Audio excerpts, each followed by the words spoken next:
Hey, deserving listeners, 90 Day Fiancé, the tell-all from this week. Let's watch. He give all of him the... He works 2 hours from Seattle, and every time it takes him 2 hours to go to work, every 2 hours go back.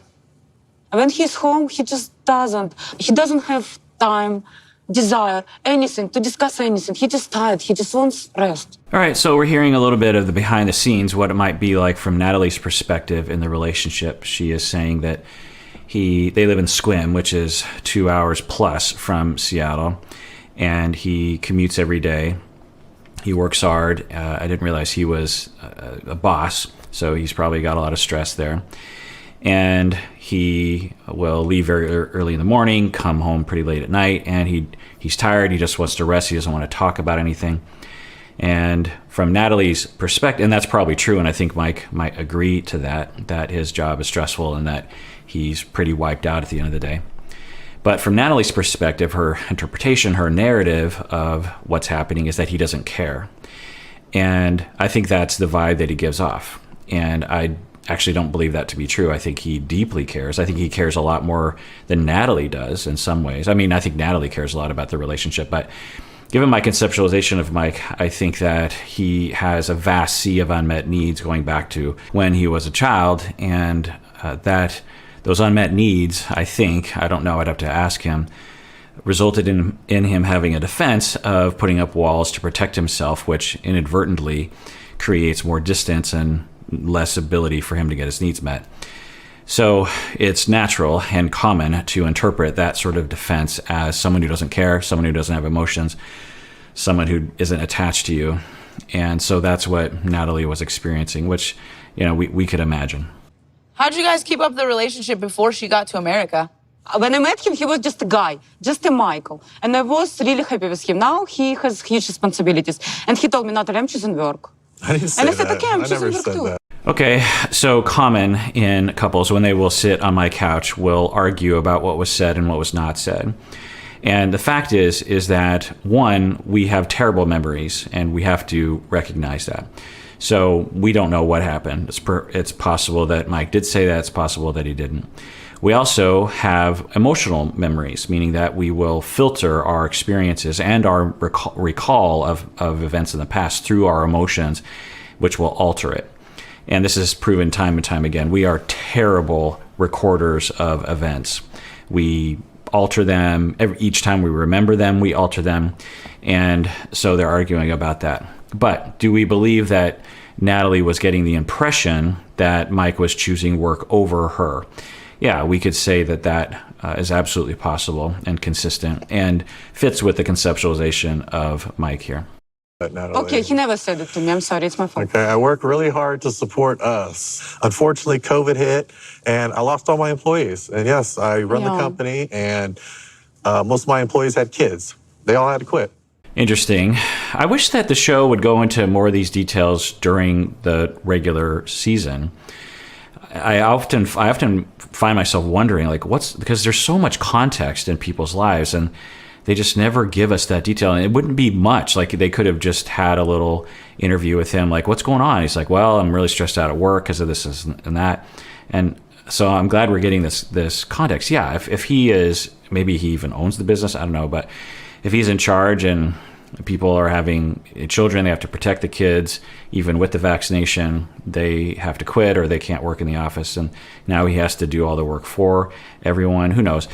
And now, can you have a stressful job and still have a loving relationship with your spouse? Absolutely. But what I suspect is that they had ongoing tensions, which of course was depicted in the show well before they got married. But after they got married, there were still tensions. And when he would come home from work, he would use work and work stress as an excuse. And people will do that when, it's, whether it's conscious or not, if you're an avoidant person, meaning that you learned early in life that you can't really trust other people with your vulnerability, and being vulnerable and being open actually scares you, because when you were a child, bad things happened occasionally. And you are in a situation, he comes home from work and he's tired. But if he was not defended, he would have the ability to have a conversation.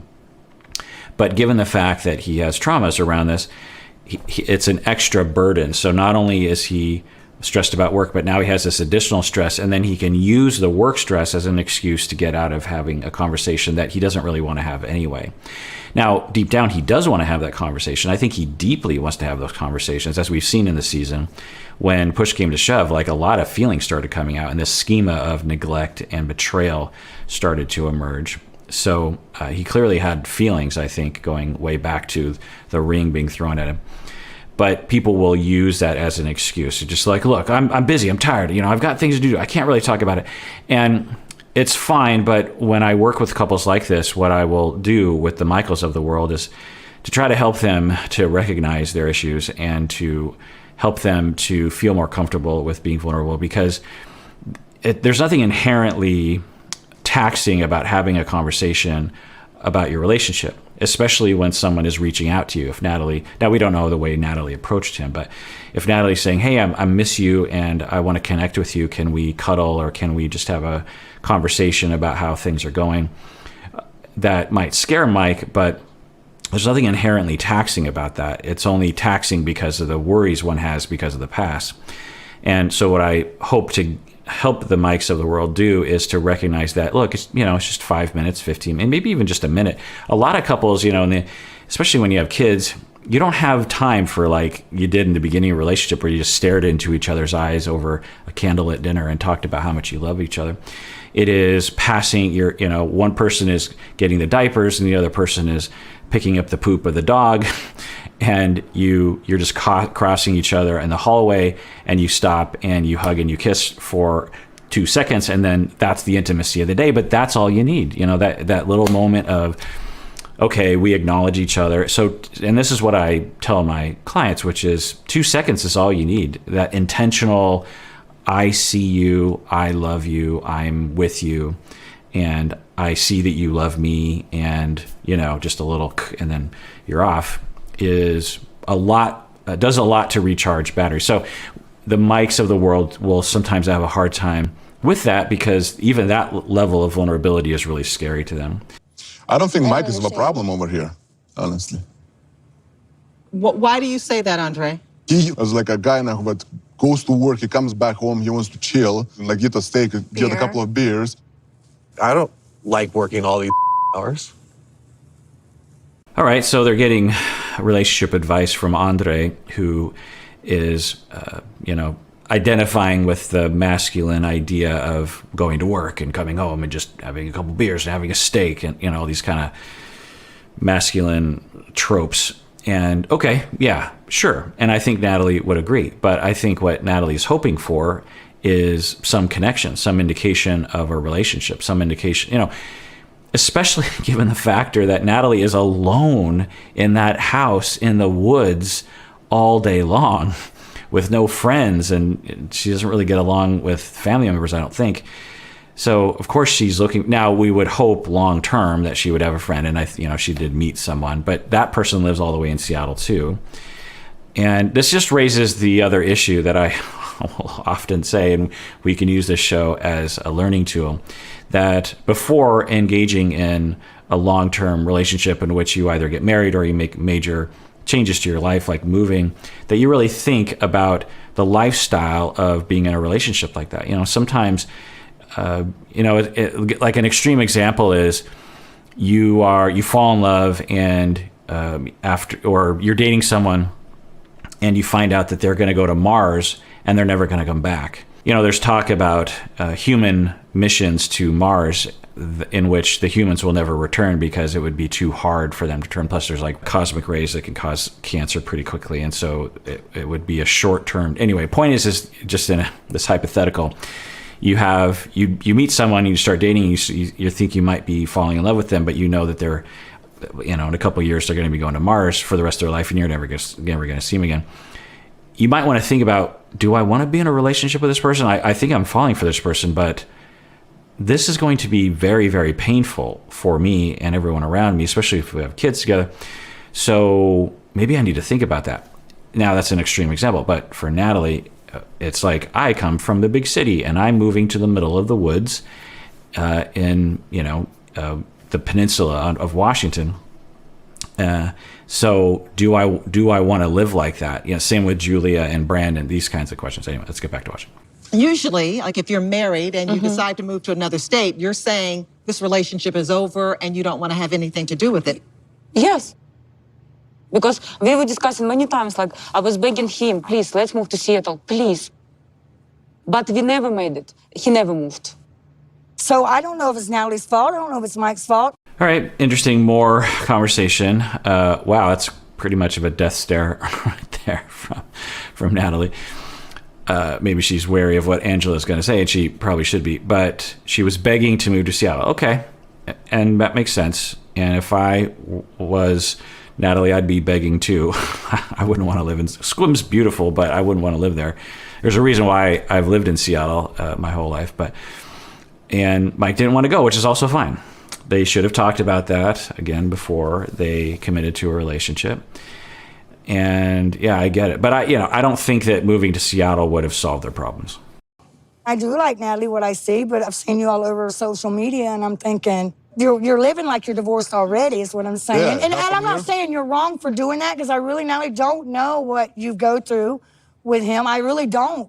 I think she was hopeful that you would come after her, right?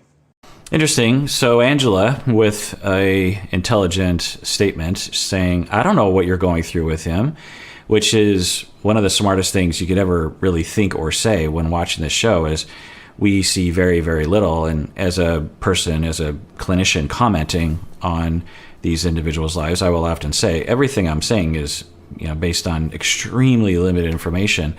And I'm speculating even from that information. So, kudos to Angela for saying that. Or like show something. The last time she came with her friend, and she packed up her bags and said, I want to take a break. And okay. There's just this weird way in which Mike talks about this sort of thing. He's just, from his attitude, I'm guessing if we were to ask him, and maybe Sean will ask, because she often asks great questions, is his attitude is like, look, I was just this wonderful husband. Everything was going fine. And she was always upset. And then one day she just left. And it was like, what's going on? When, of course, even what we saw was, not the case. What looked like the case was there was a lot of conflict. There was a lot of yelling, a lot of accusations, a lot of contempt, and not a lot of support from Mike for her regarding Trish in the beginning of that whole situation. But it's just an interesting schema he has. And people with avoidant attachment style, and I'm not saying Mike has it because I couldn't know, but I will say that clients that I've treated who have avoidant attachment will often have a complex around guilt, because it's not all the time, but one of the experiences early in life is that as a child, you learn at the age of maybe 1 or 2 years old to pull away, because, or at least act like you're pulling away, because you need to defend yourself against being rejected or being unseen or emotionally cut off from people. And so you just turn away and you start playing, and then you get into this habit of just cutting people off, maybe even subtly saying, I don't want to be with you because of the way you treat me. And I do that through silent treatment, even at the age of 3. And as you're growing up, you will experience other people in the family, maybe even the originator of the neglect will be trying to contact that child, and there will be hurt from the parent. So say the parents were mildly neglectful of someone, of Mike, and Mike develops this avoidant attachment, and then just kind of turns into a black and white situation of, I just need to turn it all off, which often happens with people avoidant. Now you're 10 years old and your parents are trying to approach you, and you're cutting off your parents, and they will guilt trip you. They'll say like, why are you so cold? Why are you so disrespectful? Why don't you think about other people's feelings? That's a common insult or common complaint about someone like this. It's like, you're always in your own world. You don't think about other people's feelings. It's like you don't even have empathy. And as a 10-year-old, you're thinking, why do I feel I'm being double rejected? I was rejected in the beginning, and that's why I cut off. And this was to save you from problems, because when I actually would want to reach out to you, you would reject me. So I'm doing you a favor by turning off my contact with my emotions. And now I'm being shamed again. I'm being guilt tripped again for neglecting you. And there's a projective identification often happening with the parents because they were neglected by their parents. And so they're transferring that and displacing that pain onto their own children. You know, who knows, because I couldn't know, but for Trish, it's possible that she was neglected by her parents and has displaced that onto, would displace that onto Mike and would guilt trip him and say, you're neglecting me, even though Mike was the one originally neglected, right? And so, and there's other kinds of guilt trips that children will go through, but this is a profile I've seen before, not always, where the avoidant person will have this complex around guilt. And so for Mike, who knows, he might feel as though he's partially to blame. He knows that Natalie kind of blames him for the end of the relationship. She's saying, I'm leaving because you don't care about me. And he can't deal with that guilt. It's an old feeling that he felt when he was 10 years old, and he felt like it was always unfair. And he kind of feels like maybe it was my fault because I'm a bad boy, because everyone always said it was my fault. But I also kind of feel like it wasn't my fault. And so instead of having some differentiated evaluation of that, one might just have this narrative of like, it's not my fault. It's 100% not my fault. It's all their fault. I was totally fine. You're the weird one. And we're seeing evidence of that. I went Close, crazy in Natalie. the wood. I have my rights to move even to the moon. I came here confident girl. What I've been through, it brought me to feeling miserable, going on antidepressants, putting 20 pounds and feeling unworthy, terrible, and not wanting to live. All right. Yeah, I could absolutely see that being possible, and was evident by a lot of her behavior that she feels terrible about herself, low self-esteem because of the relationship going downhill. Now, is that Mike's fault completely? We don't know, because we would have to be in the relationship, or at least close enough. But it's also possible that it was just an effect of a relationship that wasn't really meant to be. And I'm guessing Mike had similar problems, that his self-esteem took a hit as well over time. It happens. And it's natural to want to blame your partner for it. It's like, I feel bad, I feel worthless, I feel unworthy, I feel unlovable.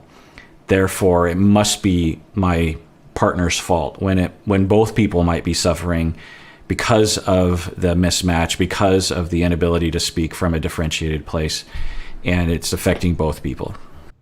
I don't want to sit on antidepressants. I'm sorry. On what? On antidepressants, I don't want to sit on them. And she's saying that she went on antidepressants, and I wonder what's behind that. I assume that she was suffering from depression. Now, was that a good call to go on antidepressants? Because her life was pretty depressing. Even if the relationship was going well, she's alone, she's in another country, she's away from her mom, she's away from her friends, away from her culture, away from her language, away from her city. And it's common to have some level of mood effects from that. Absolutely. Grief research shows that moving can cause problems, but of course they had massive relationship problems, and so that's going to be depressing. Was it wise to go on a pill when your life is difficult? It's, who knows? I can't know, but it's common in our society, and I don't know about where Natalie comes from, but in American society, we tend to look at everything like, just give me a pill and I'll solve all my problems, and it almost never works that way. For example, your dog dies, and then you move to another city and you lose your job, and you're under a pandemic and you can't do anything, and there's a lot of reasons to be sad, a lot of reasons to be depressed. Instead of talking about it and getting support and processing things and letting out your emotions and creating balance in your life, trying to find hope and meaning, someone will just say, well, just give me a pill. I feel bad, and just give me a pill. I don't know if that's what happened to Natalie, but at the very least we can see that she was suffering quite a bit, which I don't doubt. All right, well, that does it for that episode of Psychology in Seattle. Everyone out there, please take care of yourself, because you deserve it. You really, really do.